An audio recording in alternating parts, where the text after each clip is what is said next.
we have some new and updated subclasses coming to D&D. Longtime viewers of the channel will know that it is actually very rare for me to talk about playtest material. That's because I try to go for topics that lean toward evergreen. However, there was one subclass that caught my eye, and I loved it at first glance, the Scion of the Three. But as the days went on, one issue started to grow larger and larger with the subclass in my mind. It's not a major one. In fact, it's relatively minor, but it is one that I think should be considered when designing a subclass to a certain degree. So without further ado, let's dive into the subclass abilities and then the issue I have. First off, I absolutely love the name. It hits the right vibe of fantasy for me to just fall in love with it. It's mysterious and cunning, and truthfully, as I read through it, it felt more like an assassin rogue than the actual assassin. The basic gist is that you are a follower of one of the three dead gods in the Forgotten Realms, Miracle, Bane, and Baal, and it becomes clear as you read through this, it is meant to invoke the dark urge from Baldur's Gate 3, such as the ability Bloodthirst.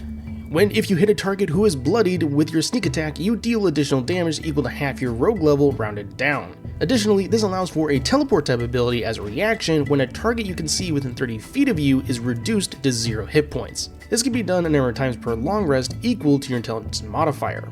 Then also things like Dread Allegiance that grants an additional cantrip and resistance based upon one of the three that you choose. Intelligence is your casting modifier for this. Level 9, you get a fear effect for Cunning Strike. Now, fear effects I always feel odd about, mainly because the higher up you get, the more useless they start to become, as it's not uncommon for creatures to just have an immunity to them. However, for level 9, this is not a bad spot, it's just something I tend to think about. Then at level 13, you get an ability directly tied to one of the dead three where you deal damage to creatures within 10 feet of you at the start of your turn. The damage equals your intelligence modifier, and the damage type is based upon the deity that you chose at level 3. Then finally, at level 17, you get two new features. You have advantage against creatures who are frightened, and you can go back to my thoughts on the level 9 ability as to why I think this one is dumb. Then you can also flat out ignore 1s and 2s on sneak attacks and treat them as 3. For a capstone ability, this one is a mixed bag. On the one hand, you have an ability that is fairly potent but in theme with the rest of the subclass, and then another ability you are hardly going to use at this level. So all those abilities together, it's clear the Dark Urge had a massive inspiration on this subclass, and honestly, this is a subclass that I genuinely love. It has great flavor and mechanics to it, and it has a strong connection to the world in which it is set. However, the more I started thinking,